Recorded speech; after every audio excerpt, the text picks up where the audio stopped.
objetivo da minha vida? Todos fazemos essa pergunta em algum momento. Neste programa, vamos abordar o tema Os Objetivos da Vida. Faz mais sentido cuidar apenas da vida material? Ou precisamos dar mais atenção para a vida espiritual? Muitas pessoas se perguntam qual o objetivo da vida?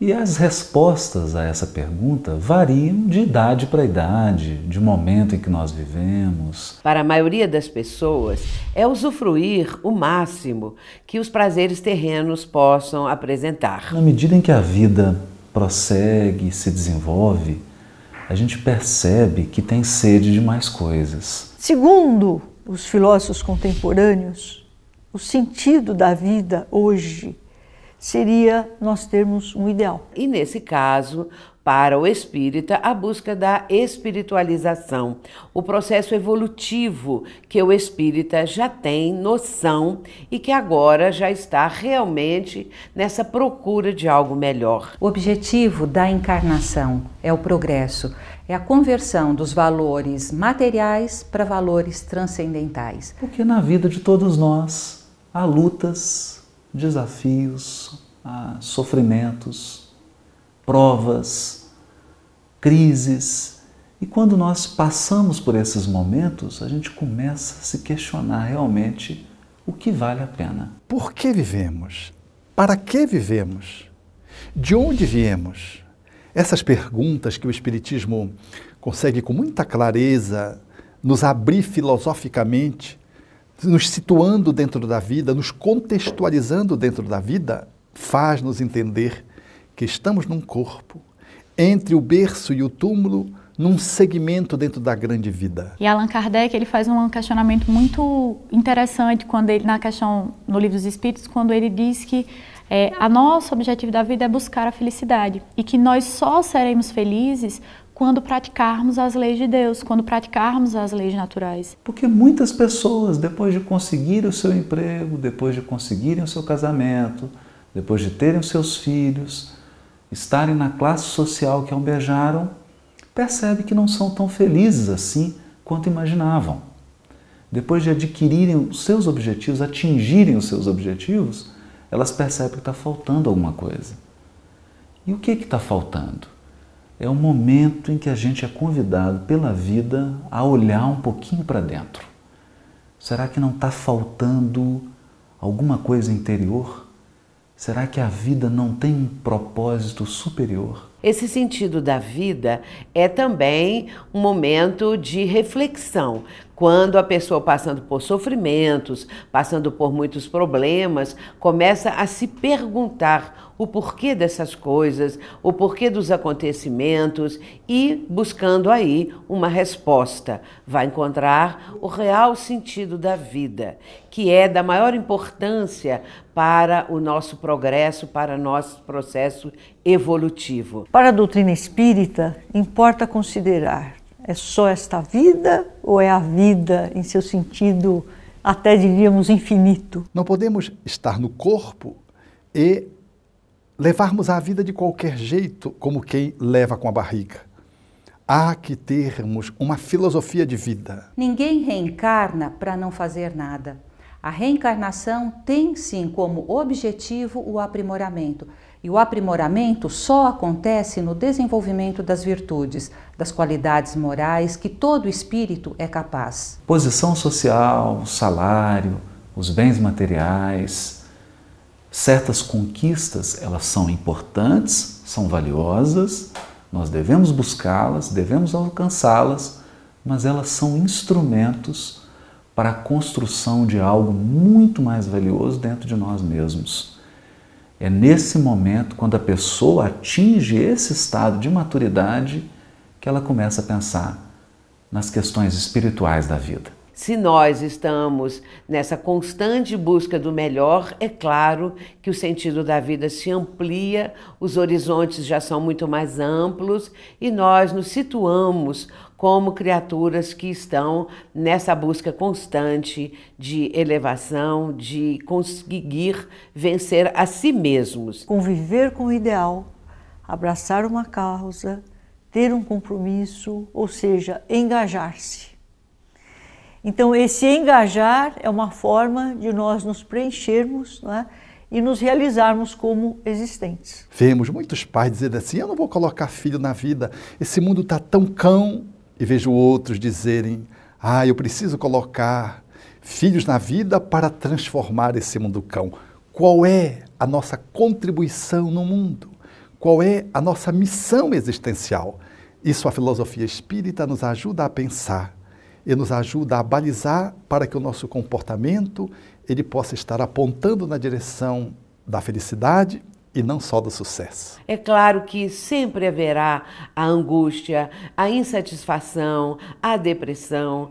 Quando nós encontramos esse sentido, quando nós nos conscientizamos de que somos espíritos em caminho para a nossa condição de imortalidade, é claro que a vida terrena passa a ser muito melhor. Todas as aquisições materiais são instrumentos para a realização de algo.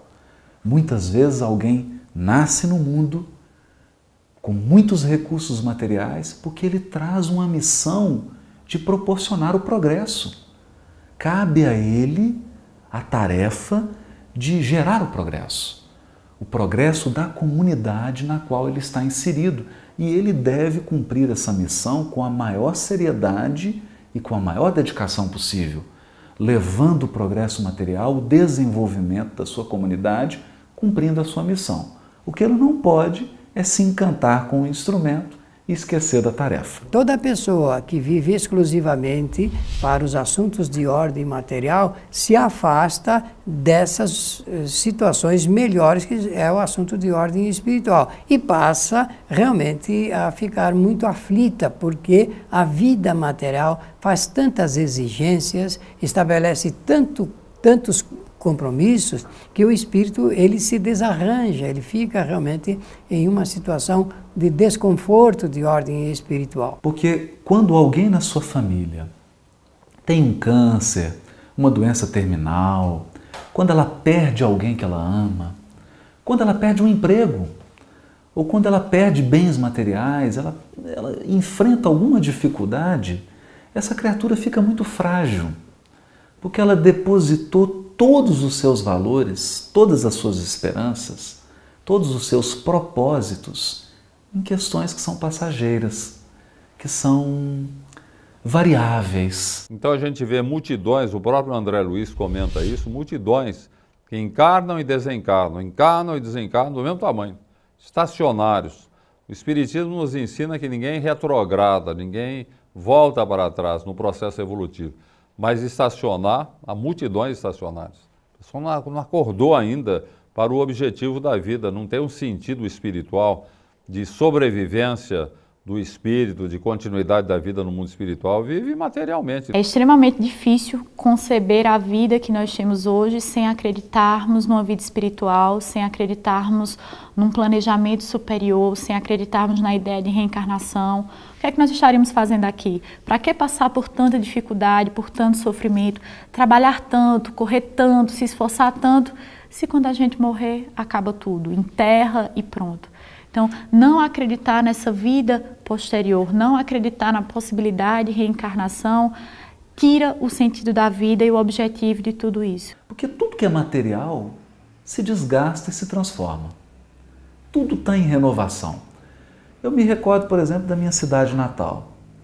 Quando você volta para a cidade, você tem uma imagem da cidade que você nasceu e você vai lá fazer uma visita depois de 30, 35 anos, você vê que a cidade mudou completamente.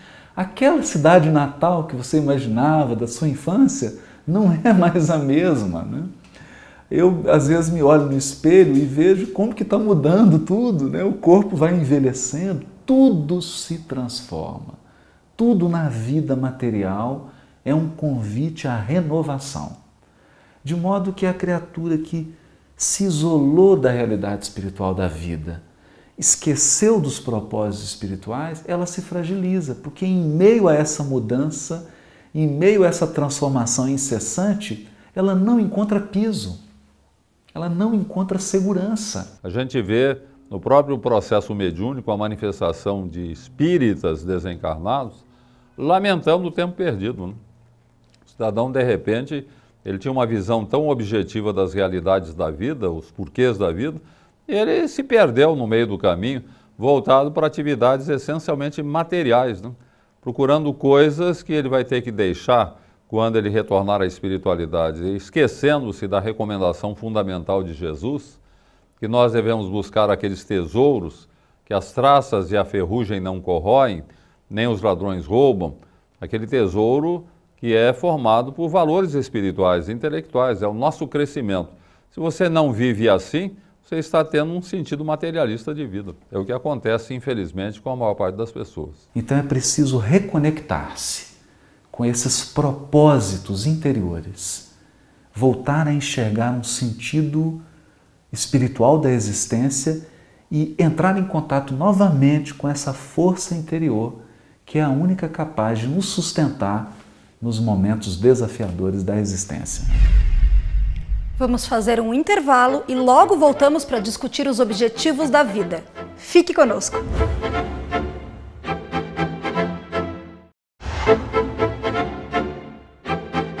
Se nos sentimos perdidos, sem rumo certo na vida, pensamos que Deus pode ter nos esquecido. Será mesmo? Durante muitos milênios, as pessoas acreditaram mesmo, mas acreditaram muito, que a lei de Deus está escrita em livros. Então elas criaram templos de pedra, criaram todo um ritual para conservar esses livros, para transmitir esses livros. Mas a gente fica se perguntando, Deus, na sua infinita sabedoria, no seu poder absoluto, escreveria as suas leis em palavras humanas? A lei divina está em tudo e em todos. O Criador colocou a sua marca em cada ser.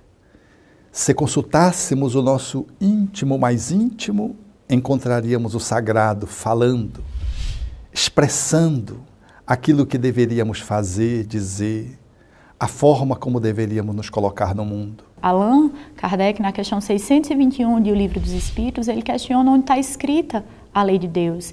E o Espírito de Verdade responde muito sabiamente, está escrita na nossa consciência. De modo que não adianta a gente querer fazer uma busca externa para encontrar as leis de Deus. A Bíblia, a codificação, a Torá, o Alcorão, são lembretes divinos para nos lembrar aquilo que está dentro de nós, que foi colocado dentro de nós a partir do momento que fomos criados. Então nós vamos usar esses lembretes para desenterrar o tesouro divino que está dentro de nós, na nossa consciência. Se eu pensar na palavra consciência, junto, ciência, conhecimento. O conhecimento do que existe em nós e por nós. Então, este conhecimento, essa função da inteligência na realidade, é exatamente para o nosso desenvolvimento. Deus nos deu para o aprimoramento a voz da consciência para compreender que as tendências do passado precisam ser superadas, suplantadas. A transcendência é o objetivo. Se o nosso ego humano estiver a serviço desse Deus, é tudo de bom. O ego é um bom servo, mas não é um bom senhor. Se o ego quiser ocupar o palco da vida em detrimento da nossa consciência, estamos perdidos. No palco das nossas realizações, elas serão bizarras, confusas, infelizes. E toda vez que a gente faz algo que contraria a lei de amor, que é a lei soberana da vida, nós sentimos as consequências em nós mesmos. Basta pensar, quando você se irrita, você perde a cabeça, fica muito nervoso, as consequências que isso tem para o nosso organismo físico. Quando a gente tem uma mágoa, tem um ódio, isso nos adoece. É um sintoma de que a lei está em nós. Quanto mais estamos no processo do aprimoramento, no desenvolvimento das competências todas, intelectuais, morais, corporais, mais nos desenvolvemos, mais compreendemos qual é o nosso propósito. Nosso propósito na encarnação é sim a evolução. E há muita sabedoria quando a gente começa a se observar. Observar aquilo que nos faz mal, aquilo que nos faz bem, aquilo que traz felicidade, que traz harmonia e aquilo que traz tristeza, depressão, ódio, inveja. Deus, essa amorosidade que se expressa através das suas leis, fazendo valer o nosso critério evolutivo pelas escolhas que fazemos. Jamais Deus castiga, porque Ele não é um velho barbado, assentado num canto do universo, apoiado num cajado, observando quem peca. Isso é uma visão mítica. Então Deus não pune, Deus educa, Ele ensina, Ele dá oportunidades para que a gente erre e corrija. Tenha experiências e enriqueça o patrimônio da nossa alma. Quando a gente começa a pensar assim, Deus deixa de ser um rei que manda as pessoas para o calabouço e passa a ser um parceiro estratégico. Alguém que acompanha a nossa vida, que acompanha as nossas decisões, acompanha os nossos equívocos e nos ajuda, porque o Criador sabe que quando a gente comete um equívoco, nós estamos num largo processo de aprendizado. Deus, bem disse os espíritos Allan Kardec, é inteligência suprema. Bem disse João, é amor. E com mais sabedoria disse Allan Kardec, que é Deus e não quem é Deus. Para descaracterizar que Deus não é um homem, portanto, é o homem quem castiga, quem premia. Deus, portanto, não está nos observando para ver quem peca. Deus é o amor, que nos criou por amor, e deixa que por amor nos coloquemos no mundo. Ele nos dá o livre-arbítrio para que a gente possa escolher o que nós queremos e o que nós desejamos passar. E Ele também nos deixa sofrer, não no sentido de punição, mas que nós consigamos entender os erros praticados. Se eu imprimo uma velocidade inadequada num veículo e perco o controle do veículo, eu não fui castigado por Deus. Eu simplesmente experimentei a consequência de uma decisão, a consequência de uma ação. E isso pode ser trágico. Eu posso perder a minha vida por conta de uma decisão. Aliás, uma decisão de 2 segundos pode trazer consequências de 1000 anos.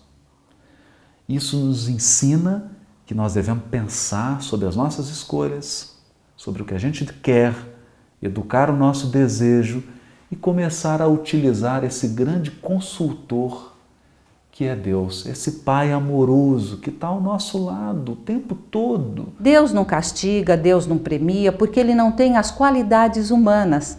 Estes sentimentos nos pertencem. Deus, infinitamente justo e bom, nos oferece oportunidade para a evolução. Isso também os bons espíritos. A todo momento que nós fizermos uma prece sincera e pedir ajuda aos benfeitores espirituais, ou guia espiritual, ou anjo da guarda, ele sempre nos auxiliará e nos inspirará para que nós possamos retomar o caminho que por ora nós saímos.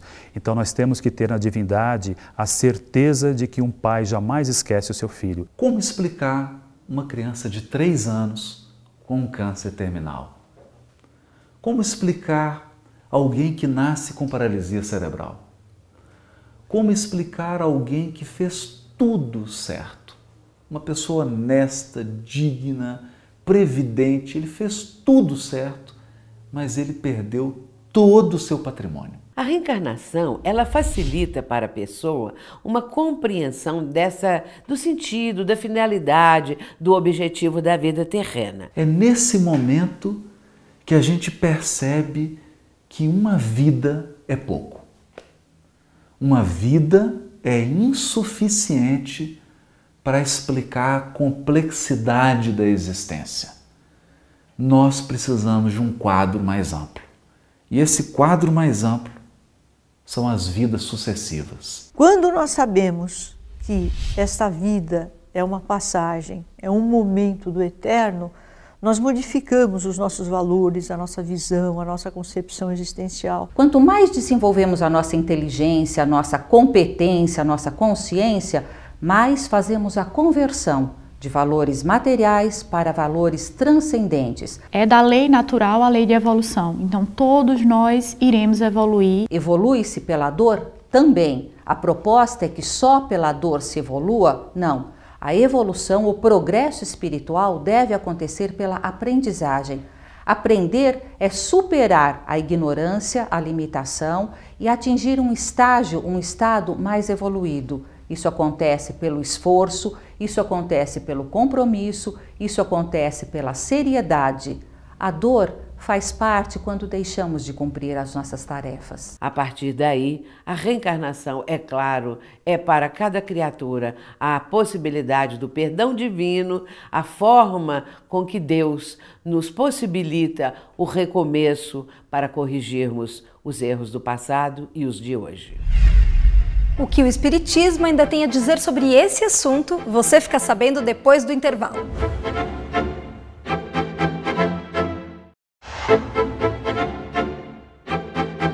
Estamos de volta, hoje falando sobre os objetivos da vida física e da vida espiritual. As pessoas têm tirado muito a sua identidade da sua atividade profissional. Então você pergunta para uma pessoa assim, quem é você? Ele fala, eu sou médico, eu sou juiz de direito, eu sou advogado, eu sou veterinário, eu sou agricultor, eu sou empresário. E na verdade isso não é o que você é o que você faz, uma parte da sua vida. Porque ninguém nasceu médico. A pessoa se tornou médico num determinado momento da vida, mas até esse momento ela foi alguma coisa. As virtudes que eu reencarnei para desenvolver, eu estou desenvolvendo? Porque na infância existe uma expectativa, na adolescência e na juventude uma esperança. E na velhice, então, já existe uma outra situação que é quase sempre do indivíduo não se considerar útil e produtivo para a sociedade. Nós vivemos num momento onde envelhecer é pecado.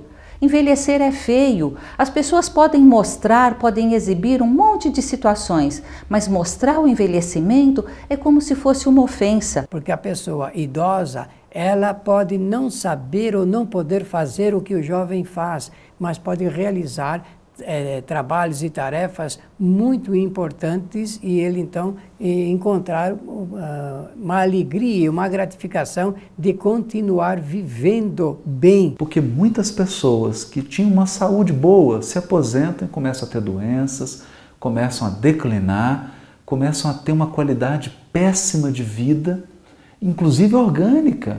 Qualidade orgânica cai enormemente porque saiu da sua atividade profissional. Eu preciso perguntar-me, o que eu desejo nesta fase? Como eu estou nesta fase da minha vida? Eu posso aprimorar-me? O que eu ainda posso construir? O que eu posso melhorar para o mundo? Quais são as competências que eu posso auxiliar no desenvolvimento? Porque a vida é muito rica, ela tem muitas possibilidades e depois da aposentadoria nós podemos viver emoções únicas que só a aposentadoria proporciona. Em todo momento o espírito ele aprende, porque ele faz experiências diferentes em todos os estágios da vida material. No Livro dos Espíritos, na questão 886, Allan Kardec pergunta aos benfeitores espirituais qual é o sentido da palavra caridade e como a entendia Jesus.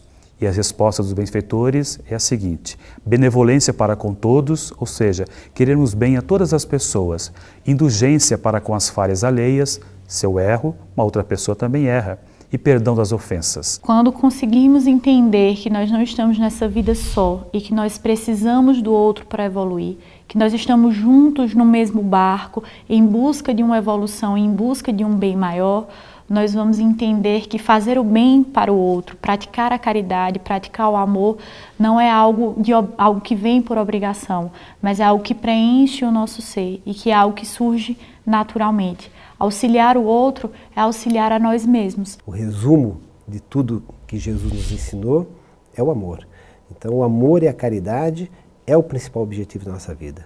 Ou seja, aprender a amar e viver praticando a caridade, fazendo para o outro aquilo que gostaria que o outro fizesse para nós, amando o próximo como a nós mesmos. Amparar aquele que sofre, nós estamos amparando a nós mesmos. Então, sem a caridade, Allan Kardec disse, não há salvação. Sem a prática do bem, sem a prática do amor, indistintamente, seja a quem for, nós não conseguiremos ter um objetivo para a vida e para superar essas dificuldades. É através da dor do outro, do sofrimento do outro e da alegria do outro também que nós vamos nos reorganizando, nos reenergizando e superando os obstáculos diários. São as virtudes que nos farão progredir do mundo de expiação para o mundo de regeneração, onde a fraternidade, a solidariedade possam imperar. Ter o objetivo desta transformação deve ser a nossa questão vital. As pessoas costumam comprar pacotes de viagem, visitar países, visitar cidades, explorar ambientes inexplorados, conhecer línguas novas, pessoas, localidades, etc. Mas há uma viagem que não custa nada. É uma viagem que nós fazemos ao nosso mundo interior. Dentro de nós também há muitos continentes, há muitos países, há muitos locais inexplorados. E toda vez que nós fazemos essa viagem interior, nós nos damos conta de que somos muito mais do que o nosso corpo. De que a nossa vida não se resume à vida presente. Nós somos mais, nós podemos mais e nós sabemos mais. Conectar-se com o coração, com o nosso interior, nos leva a pensar que antes de nascer, nós já vivemos múltiplos lugares, muitas experiências, e que depois da morte, a vida nos aguarda abundante, rica, cheia de belezas e de experiências e de aprendizado na continuidade. É bom pensar nisso, é confortante pensar nisso, mas é também sábio pensar nisso. Conhecer-se nos leva, inevitavelmente, a pensar na riqueza da vida espiritual, na vida que sobrevive à vida material. Vale a pena refletir nisso, vale a pena fazer essa viagem. E o melhor de tudo, não custa nada. Evoluir é nosso destino, até chegarmos à perfeição relativa através da compreensão das leis divinas. Ficamos por aqui. Assista aos programas anteriores no site www.transição.tv e divulgue para os seus amigos. Tchau!